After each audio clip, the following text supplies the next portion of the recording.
displaying the glory of God's creation by exploring America one park at a time. Welcome to Parking Full Time with Big Dave, the Parks Professor. 15th hole.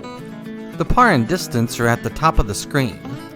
After the previous two holes, which played down the hill and back up, this hole is back on top of the ridge top, where we're going to stay for pretty much the rest of the course.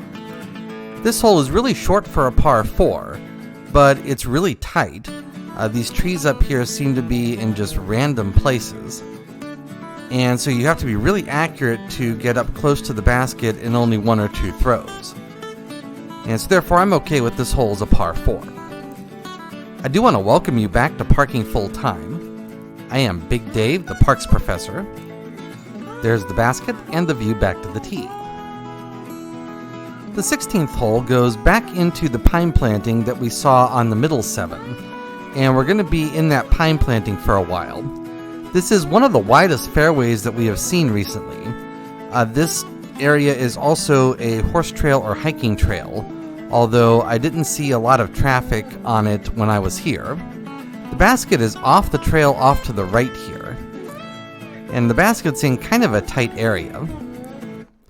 This hole is dead flat, as is many of the holes on this course.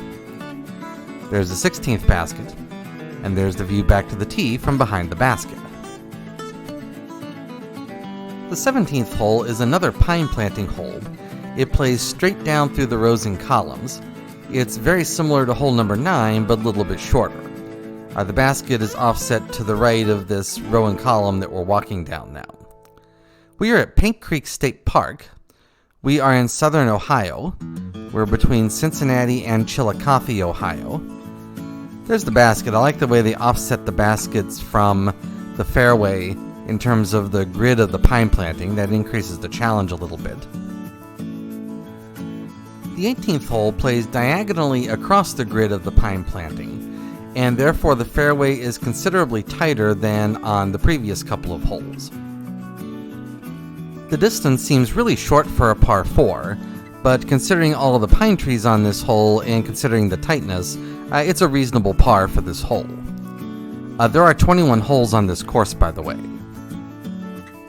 I captured this video on Monday, October 23rd, and it was a gorgeous fall day with temperatures in the low 60s when I came here.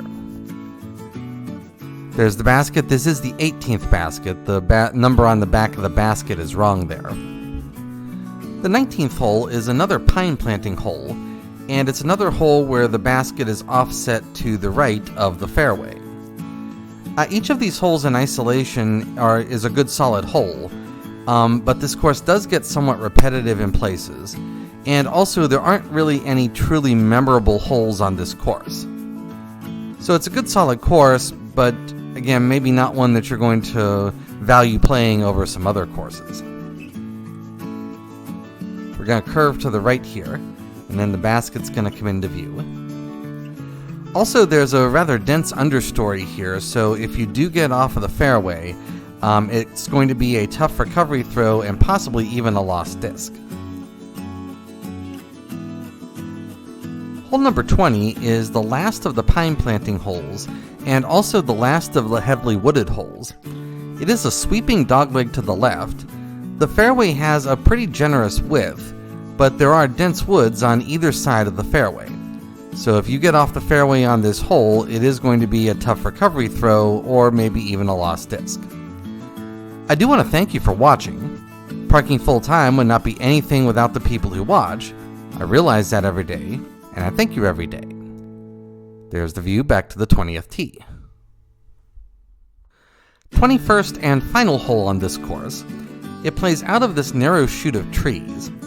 You can't see the basket off of the tee because it's behind a low ridge, but the basket is basically behind this tree with orange leaves that you see just ahead here. If I walked further to the right, I could have taken a more direct line to the basket than I'm actually going to take. Once you get past this little set of pine trees here, then this hole really opens up. And it's kind of nice to have a nice open hole here to finish after all of the heavily wooded holes that we just played. I also want to remind you that I do not make any monetary compensation for anything I do for this project. I took a vow to do that many years ago, and I have stayed true to that vow. And therefore, the only thing I get for producing these videos and writing these disc golf reviews are your likes, your subscribes, your views, and your comments, and I do appreciate all of those things. That's the campground road behind the basket and the campground store off to the left there. Overall, this is a nice course. It doesn't have any really memorable holes, but it's a good solid course and one of the better courses in southern Ohio. That is the end of the course. Have a great afternoon, take care, and Lord bless.